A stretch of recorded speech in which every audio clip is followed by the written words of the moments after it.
Bruce Handley, and I've been involved with the Boulevard in North Sacramento since 1986, I think. Some of the movements that moved along that I thought were pretty interesting and was involved in was the community, as they're talking about community building. It was the people that planted the Sacramento Tree Foundation, got a grant, and all of the sycamores along the boulevard were planted by community members. Also, the Sacramento Northern Parkway, which starts here at Colfax and ends at Rio Linda, and it was a rail-to-trail conversion. It had formerly been the Sacramento Northern Railroad, went up to Chico, I think. Again, the Tree Foundation, working with the councilman Rob Kurth at the time, managed to get funding to plant and take the initial steps to turn that into a parkway. And we're proud that the day we planted, there were 2,500 volunteers stretched over the 5.5 miles of the parkway, and they planted 5,400 trees in 2.5 hours. It was an amazing event. It was amazing coordination on the part of the Tree Foundation. And unfortunately, it is Sacramento's third largest city park. You don't realize it because it's such a narrow strip and so long, 5.5 miles, maybe 150 feet wide. May 30th, 2016, scene one, take one.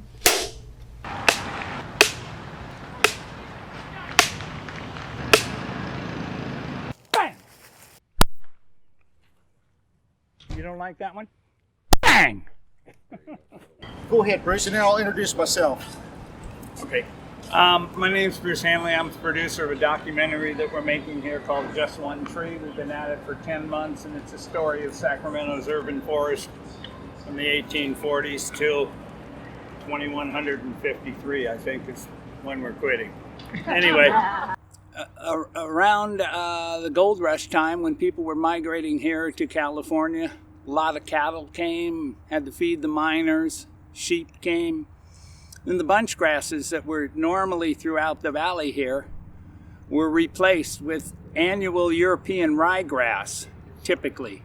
And that's what we see today down here. And it's adverse to oak regeneration because in the spring, when the acorns need that water and the oak saplings need the water, the introduced ryegrass sucks the water out of the ground in the springtime faster than the oak trees can use it, faster than the acorn can use it, and often ends in mortality.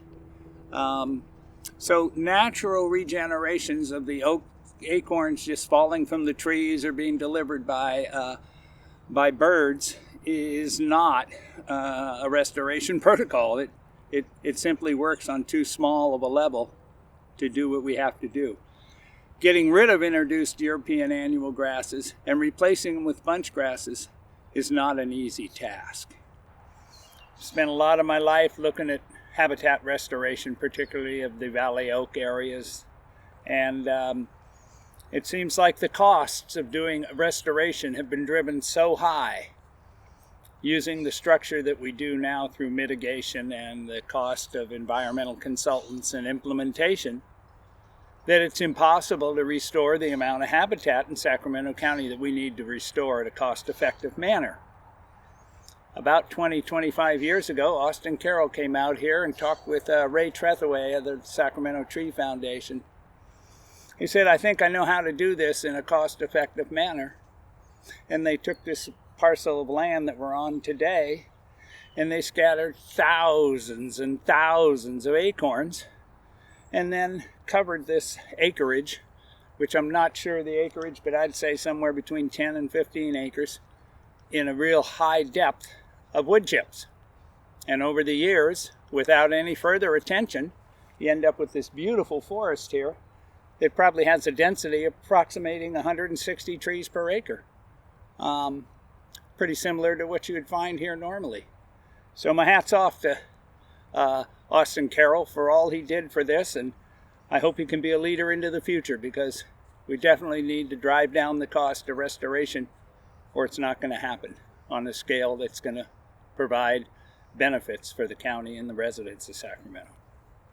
But the whole downtown area here is getting pretty hip. It is.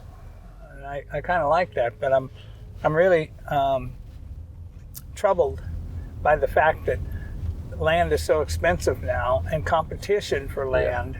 Yeah, absolutely. That giving enough margin on the sidewalks to plant big trees is a real battle. Unfortunately. And unfortunately, we're losing it. And I remember one time they bring all of the puppies raisers from a long ways away, Northern California. Yeah. So one time we've got 200 people with guide dog puppies. Wow. Walking around here. And one of my jobs is when we first got Gilmore, the last guide dog we raised. Yeah. And he was just a little puppy. He'd get tired quick. Mm. My job up here at the Railroad Museum was to make sure that no more than 5 dogs went in there at one time. Okay. So I'm sitting out front and I got the puppy on my lap. Yeah. And I'm making sure that, Yeah. the numbers all work. And damn puppy just peed all over my lap. Oh. And it was like fell asleep, released his bladder, and I'm totally embarrassed. It's like, I didn't do this. A dog did this. I know, but you're the one with the wet lap. With the wet lap, right. Yeah. He was a great pup.